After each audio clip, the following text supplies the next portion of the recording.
Hi, my name is Dahlma Llanos-Figueroa, and I am a novelist. For those who know my work, I write mostly about 19th century Puerto Rican society and the people who lived on the island at that point. But today I want to share some of my short stories with you, stories that very few people have heard.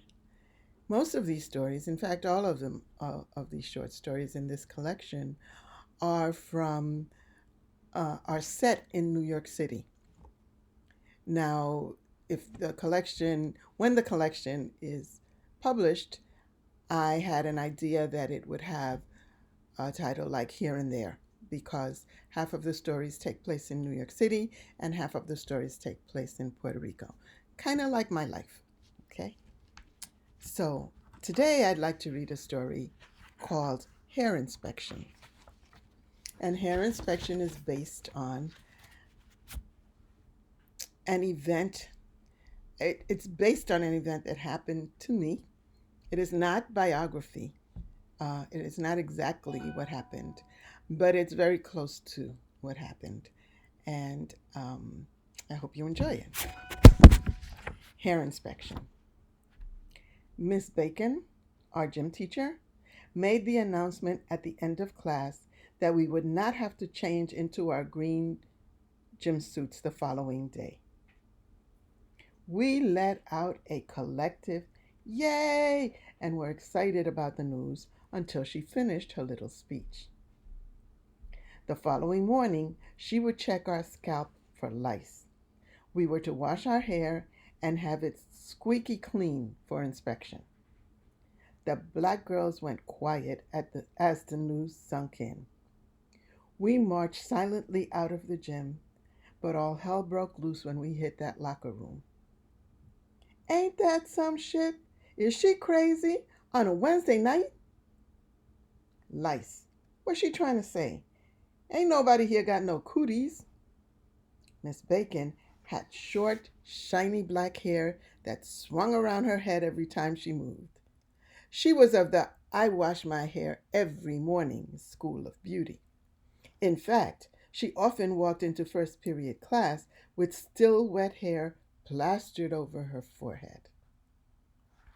This woman had no idea what it took for most black women to do their hair in those pre Afro days.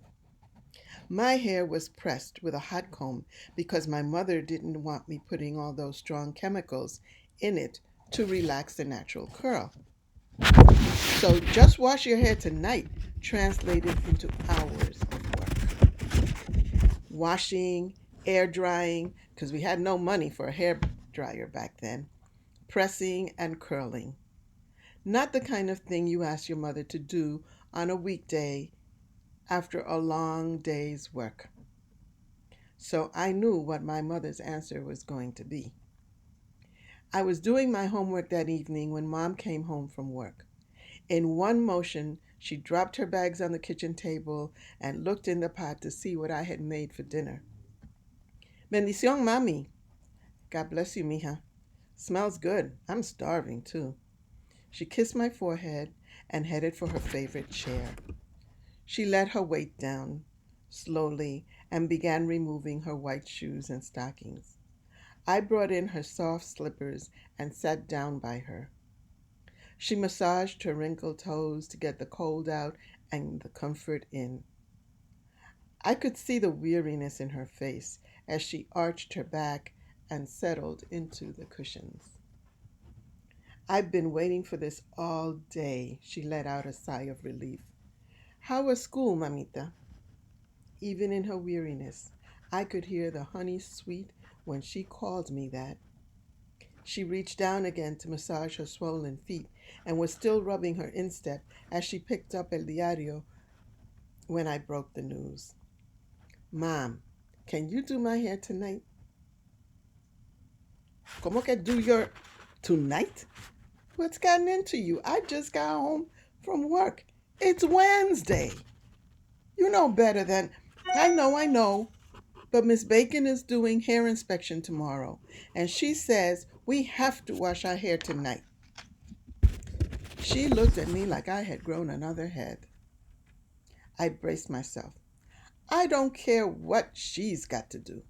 Has she lost her mind? You have homework to do, and I just got home from work. We don't have time, and I certainly don't have the energy for all of that. No way, not tonight. But what about Miss Bacon? I tried to explain, but her hand whipped up, palm out, in a stop motion. I knew to shut up. I'm not doing your hair tonight, and that's final. The day that woman comes home from work, working a 16-hour shift on her feet almost the whole time, that's the day when she can tell me what to do with your hair and when. She stopped. I looked at my crestfallen face and added, Mamita, I'll press your hair over the weekend and we'll curl it and style it just like you like. But your Miss Bacon, she can check hair on Monday. But Mom, we're not discussing this anymore, Nana, and that is final. She snapped the paper open and turned to the news. I knew to be quiet. The next day, attendance was way down in the gym. A number of girls stayed home or were very late for school. I noticed most of the absentees were black girls, and I kicked myself for not having thought of the same solution to the problem. But I knew I didn't have the guts to cut out. My mama would kill me if she ever found out I cut class. Miss Bacon stood in front of the room behind a wooden chair, a little table, and a trash can beside her. She wore surgical gloves and had a box of popsicle sticks right by her. The girls who had come to class stood in 15 rows, in their assigned places facing her. I stood near the back and looked around. Those rows reminded me of prison movies when the inmates were taken out to the yard for supervised exercise. I had never noticed that before. So I stood in the back of the room, trying to blend into the wall. As she called each girl up, we were supposed to sit on a chair with our backs to her as she parted our hair with sticks. The white girls and the Hispanic girls with straight hair did fine. She smiled at each and moved on to the next. But as each black girl sat in front of her, Miss Bacon made a face. Some girls had chosen styles with neat parts that didn't require separating the hair into sections for inspection. But for the rest, it took a little more effort to part hair that had been freshly oiled and curled. I knew it had taken hours of work, but Miss Bacon was not pleased. Finally, it was my turn, and I sat down, face burning.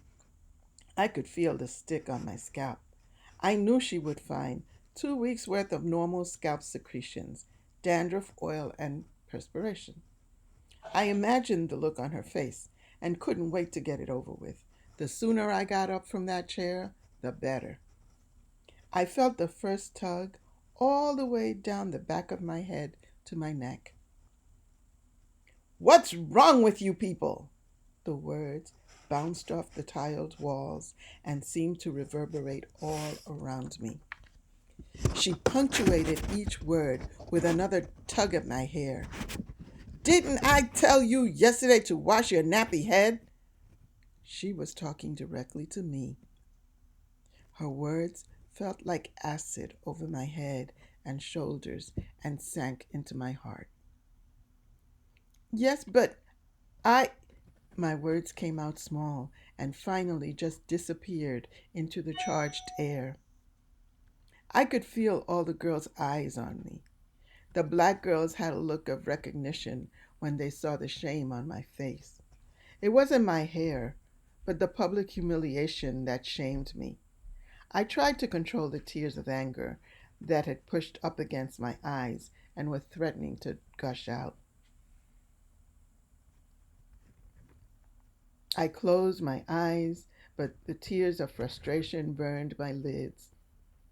In my mind's eye, I saw myself getting up on that chair and slapping that woman until her face broke open and everyone could see all the ugliness oozing out of her. Time stretched out in the silence of the gym.